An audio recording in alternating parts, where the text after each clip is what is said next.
Ну что, друзья, мы встали в очередь за газельками, перед нами 4 штуки. Пока мы стоим в очереди здесь, мы вам расскажем, как мы проходили границу в Озинках. Друзья, ну ситуация с границей такая. Приехали мы, значит, уже под вечер в Озинки на границу Российской Федерации и Казахстана.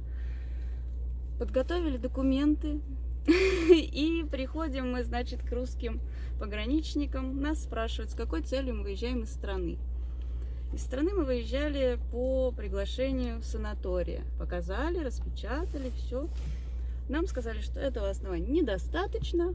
Поставили невыездные из страны и отправили дальше. Начальник нам сказал, что в этом броне должно быть 2 слова. Приглашение на лечение. А у нас получилось, что не хватало Да, формулировок. сказал, езжайте, переделывайте, там-то распечатайте, приезжайте еще раз. Хорошо. В общем, окей, поехали. Городок находится в 17 километрах от этого КПП. Конечно же, ночь, все легли спать. Дорога просто как после атомной войны. Дороги нет, от слова Ночь. совсем. Идет проливной дождь, машину со всех сторон окатывает грязь, фуры и темнота кромешная, ничего не видно. Едем на заправку, делаем новый документ, распечатываем на заправке, делаем второй заход на Российскую Федерацию. Без вопросов. Без вопросов. Поставили, пропустили. Проверили машину, запустили на территорию на нейтральную территорию, едем в Казахстан. Мы уже такие счастливые, думаю, самый трудный этап прошел, все, сейчас попадем, без вопросов, приезжаем, остановка на КПП, подходим к шлагбауму, показываем свои документы, нам говорят, вашего санатория нету в списках разрешенных на приглашение на лечение. Никакие уговоры, естественно, не помогли. Все. Молодой человек с серьезным лицом, серьезным неподкупным лицом. Был несговорчивый и дал нам отворот-поворот. Сказал, освободите дорогу. Сказать, что мы расстроились, это ничего не сказать. Проехать почти 1500 километров и оказаться в такой ситуации, когда ты стоишь посреди двух границ, то сначала тебя на русской помурыжили, потом тебя отправили обратно в Россию на казахстанской границе. В общем, возвращение тоже было веселым. На русской границе нас попросили заполнить какие-то документы коронавирусные о том, что мы там не переносчики и бла-бла-бла. И отправили на допрос с пристрастием. С какой целью мы выезжаем из страны, куда едем. Вопросы задавали очень странные. Типа, какого я знака зодиака, кем работает мой муж, сколько он получает. Естественно, допрос вел кто? ФСБшник или ОБЭП какой-нибудь. В общем, было весело. Граница с Россией нам заполнилась очень хорошо. Ну, естественно, в полном подавленном состоянии мы поехали в ближайшую ночлежку спать и уже думали возвращаться просто на утро обратно. Очередь продвинулась. Возвращаться ночью обратно. Но мы подумали и решили, что на казахстанской границе мы испробовали не все методы. Утро вечера мудренее, подумали мы. Попробуем-ка третий раз. И с утра со свежей головой отправились на третий заход. Но тут русская граница нас не подвела, хотя мы были на грани. В этот раз мы были на грани, потому что опять пришел какой-то человек в гражданском. Без формы, да. Опять начал не допрос представился, с пристрастием. Ничего. Куда едем, почему, что это за документ такой, вы что, его сами распечатали, вы что, его сами придумали, покажите переписку с вашей гостиницей, с вашим санаторием. Ну, в общем-то, мы ему все пруфы предоставили и все показали. Нас выпустили. Со скрипом выпустили. Едем мы в Казахстан. Едем, волнуемся, приезжаем, получаем тот же самый ответ, что нашего санатория в списках нет, но тут нам предлагают позвать начальника смены. Приходит такой молодой человек. С молоком на губах. Да, известным всем способом мы с ним договорились. Договариваемся. В общем, нет, ребята хорошие, они реально хотели нам помочь, потому что мы им объяснили ситуацию. Нам нужно проехать, мы едем в санаторий, мы не знали, что у нас не хватает документов. Санаторий забронирован, деньги Да, уплачены. деньги уплачены, все. Ребята без вопросов пошли нам навстречу, конечно, сначала с опаской, но потом они просто сами нам предложили Выход из выход из ситуации. ситуации. И буквально сами за нас все порешали, а мы просто стояли с ошарашенными глазами, вообще не понимали, что происходит. И чудесным образом раз, и мы в Казахстане заехали. Без очереди. В общем, без да. проволочек. Без всяких проволочек. Ну, Все очень добродушные. да, просто ребята нам очень сильно помогли.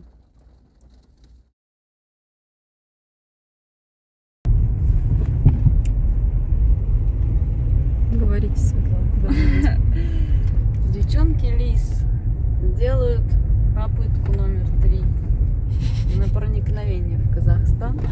Первые 2 увенчались едете? провалом. Неудачно. Да, они были неудачные.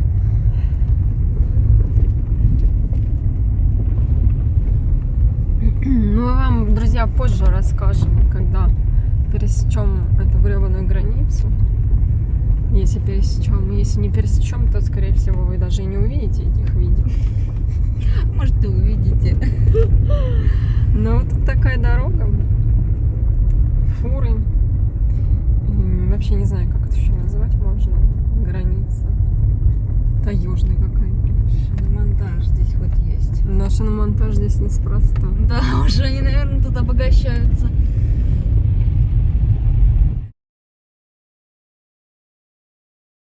Мы попали на территорию Казахстана. Все, мы в Казахстане. Вы просто не представляете, сколько сил, нервов нам это стоило.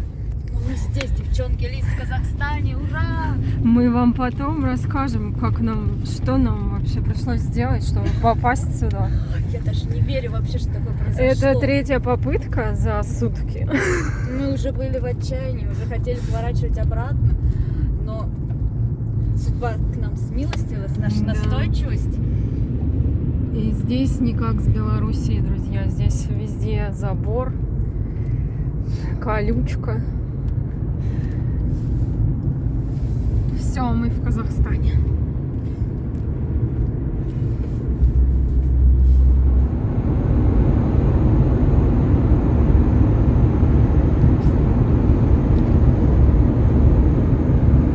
А вы машину свою там оставили? Или у вас там Не, общие? Общее. Не, вот этот, этот, киргиз вот этот был. Я его вытащил сюда. Я вообще за ним приехал. Там мне по границе позвонили, сказали, брат, короче, твоя тема стоит. Я говорю, хорошо. Сейчас приеду.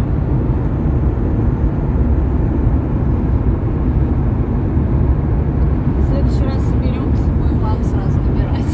Заранее позвонили. Заранее, Всё, да, потому что такое попадало. Хорошо, что не хоть.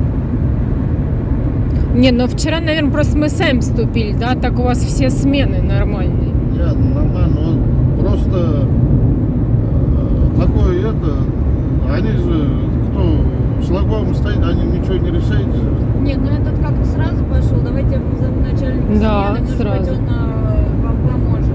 А тот нас сразу прогнал, отворот-поворот, ну и... Да. Освободите, говорит. Да, и мы не Шел ехали, хлам. потому что так устали, 2 суток почти не спали. Ехали, мчались. Еще нас русские там помурыжили. Заставили документы ехать Они нас первый переделывать. раз не выпустили. Да. Сказали, Ну, это, хотели приставать, наверное, не получился. Ну, мы сразу отмазали. Так что...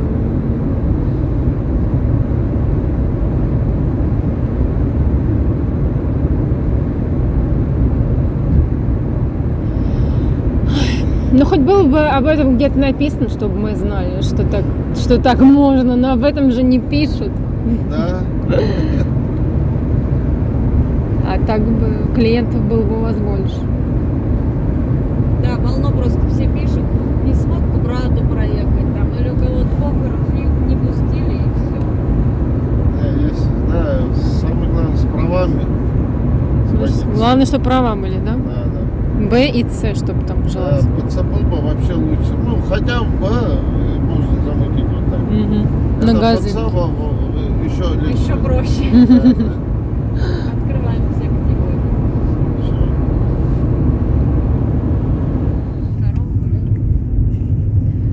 Ну что, друзья, мы едем по Казахстану. Тут вот такая вот природа, коровы гулять по дорогам. Вообще просто. Коровы, лошади, овцы. Конечно, это не главный город. Деревня только пока еще какая-то. Кто едет в Казахстан, ксеноновые фары нельзя. Большой штраф за них, так что имейте в виду.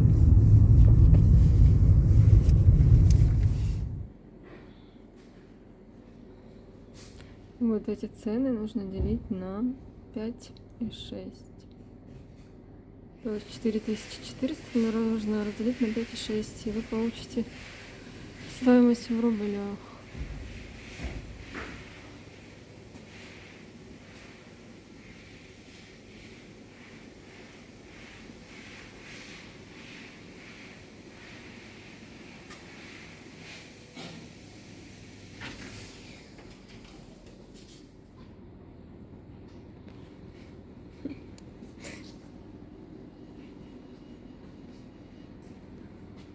Друзья, мы находимся на заправке.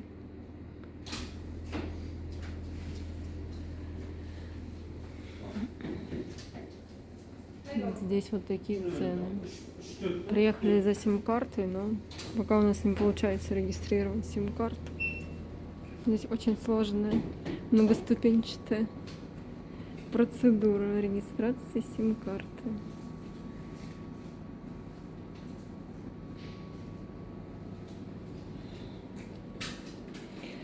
А цены здесь вот такие.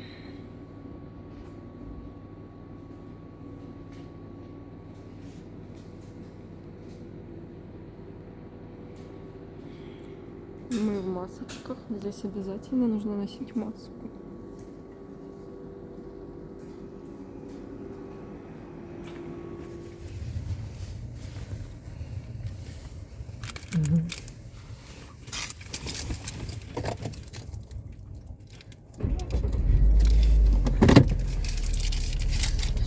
Считать, сколько это зависит. 5250. На что мы делим? На 5 и 6? На 1000 мы считай заправились.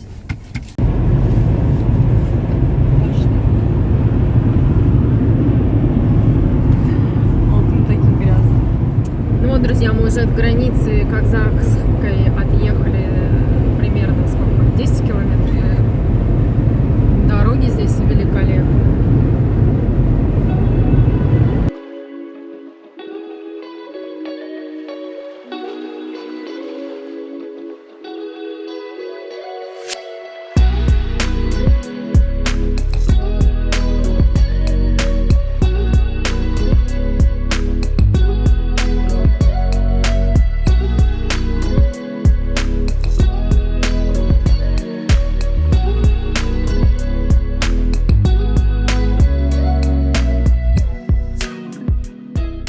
Ну что, друзья, мы зашли в местную столовую в городе Уральске. Заказали по супчику. У меня такая порция гигантская. Лагман. Сейчас будем кушать и отправляться дальше. Да, и еще нас ждет 1400 километров. Еще ночь без сна.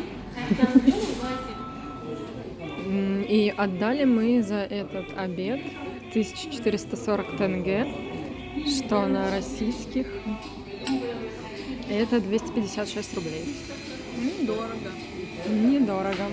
2 супчика, 2 сосиски, чай. Порции большие, но Порции большие. Но здесь не очень чисто. посмотрим на качество пищи. Тарелки тут вот такие вот с грязными узорами. Друзья, нас остановили менты местные. Утверждают, что мы превысили скорость, хотя мы ее не превышали, нас даже По Яндекс.Картах ничего не пикнуло. Светлана пошла разбираться. Что уже долго сидят там.